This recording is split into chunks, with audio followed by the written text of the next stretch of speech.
Okay, this video is on the topic called percent mass composition.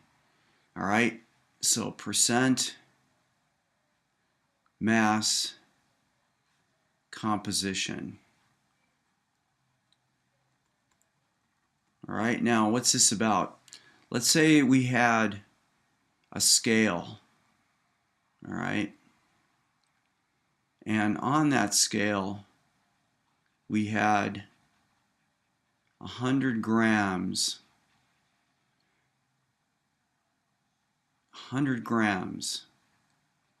of magnesium sulfate. 100 grams of magnesium sulfate.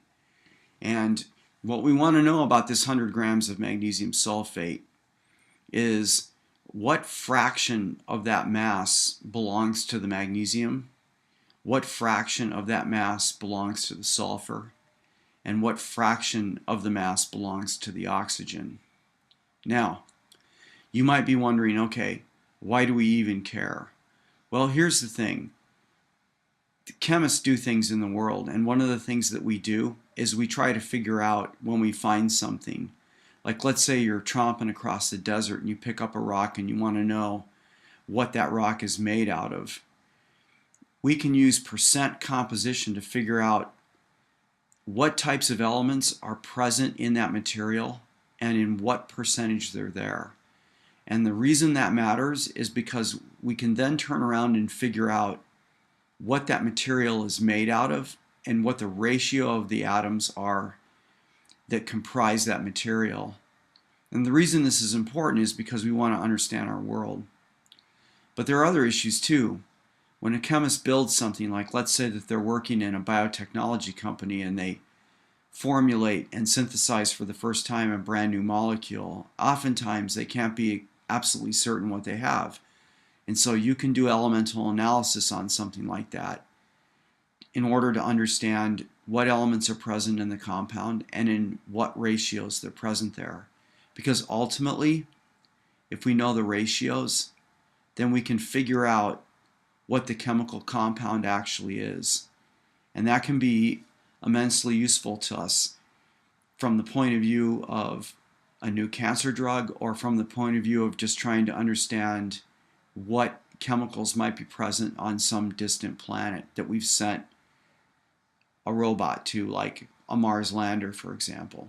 And so this video is going to focus on percent mass composition.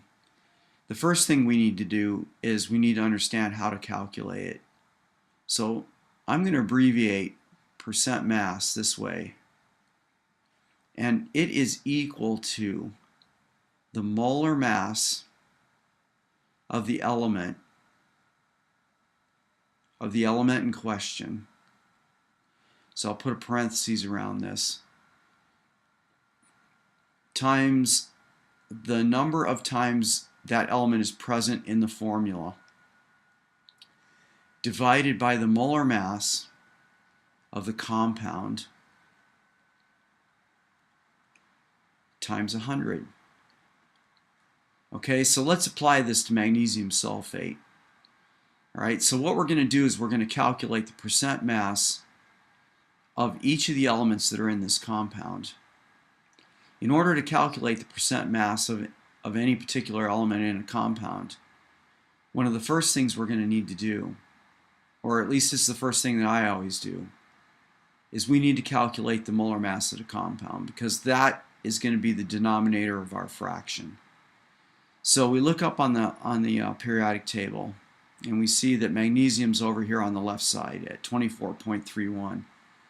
Looking in the formula, we see that there's only one magnesium for every particle of magnesium sulfate.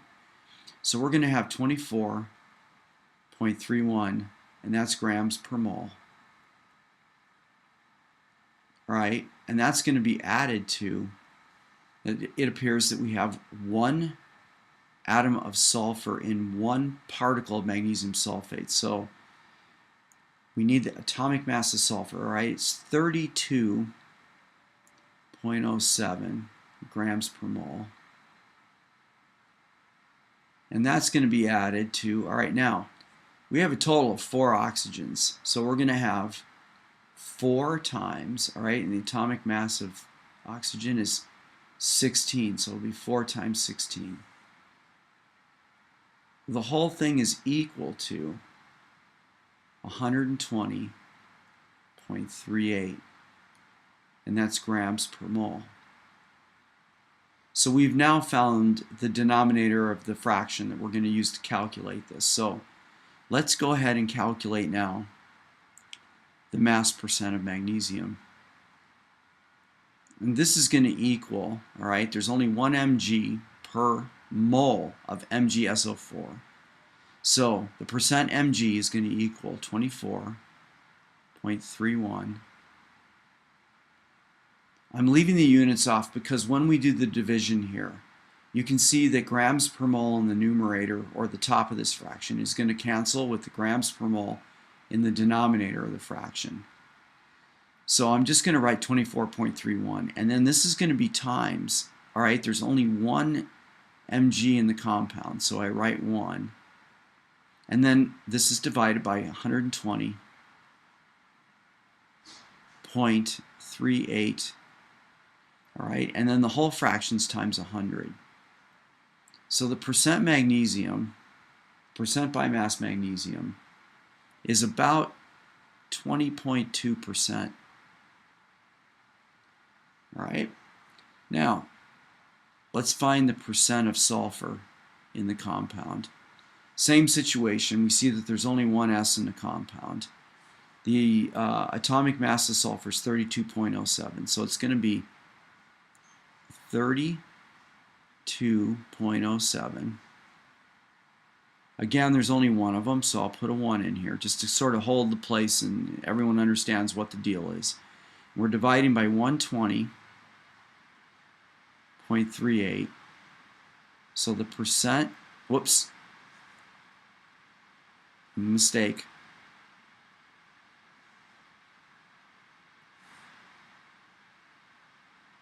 We forgot to multiply by 100, so come back in, times 100.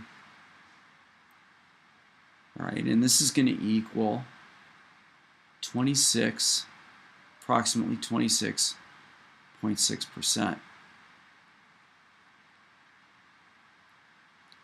All right, now we have the last element to deal with here, and that's going to be the oxygen. All right, oxygen's a little bit different than the other ones, just simply because we actually have several of them. We see from the formula that there's 4 of them. So it's going to be 4 times the atomic mass, which is 16, divided by 120.38. 0.38 times 100. And my percent is going to be about 53.2%. Okay?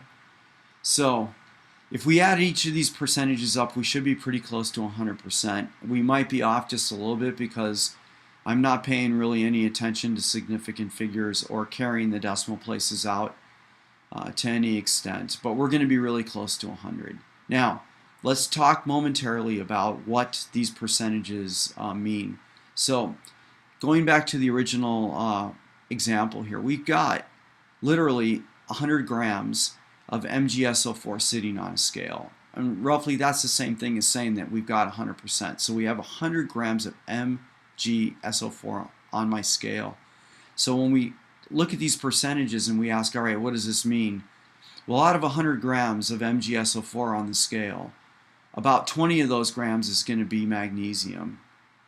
About 26.6%, roughly speaking, about 27 grams is going to be the sulfur, and then approximately 53 grams is going to be the oxygen. All right, so that's what this means when we talk about a mass percentage. Out of 100 grams, 20.2 grams is magnesium, 26.6 grams is the oxygen, and 53.2 grams is the oxygen. All right? Okay, so that sums up the basics on percent mass composition.